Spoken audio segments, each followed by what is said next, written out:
The birth of Stoicism. A story of transformation. Zeno of Cyprus had once been a wealthy merchant, his ships laden with priceless cargo bound for prosperous lands. But fate showed him no mercy. Cataclysmic storm wrecked his fleet, dragging his livelihood to the bottom of the sea. Alone and destitute, Zeno wandered the streets of Athens, his heart as heavy as the waters that had swallowed his wealth. One fateful day, seeking nothing more than shelter and distraction, he stumbled into a small bookshop. There, he picked up a scroll about the life and teachings of Socrates. Engrossed by Socrates' ideas of virtue and rationality, Zeno felt a strange spark ignite within him. This profound curiosity would change his life forever. Determined to rebuild not his wealth, but his spirit, Zeno began seeking out the great thinkers of Athens. He studied with the city's most noted philosophers, absorbing their wisdom like a sponge. In time, Zeno developed a philosophy all his own, Stoicism. Teaching in the bustling marketplace at the Stoa Poikileia painted colonnade in Athens, drew followers who were eager to embrace his ideas.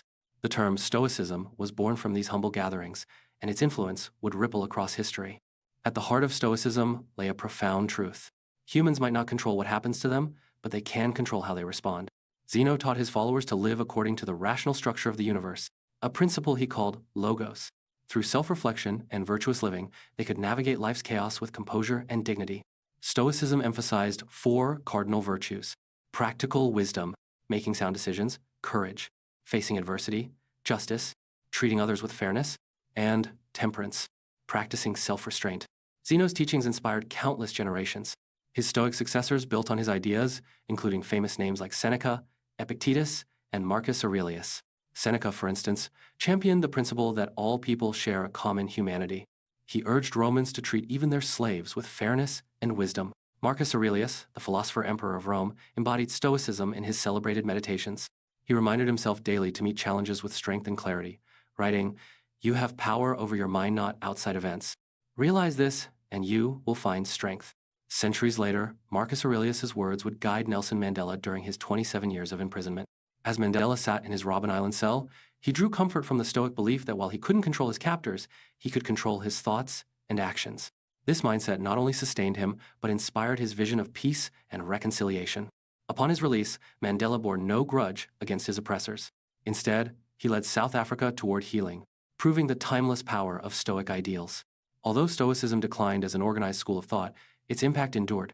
Early Christian thinkers admired its focus on virtue, and modern psychology has drawn heavily from its teachings. Therapies like rational emotive behavioral therapy seek to reshape self-defeating attitudes, echoing Stoicism's emphasis on reframing judgments.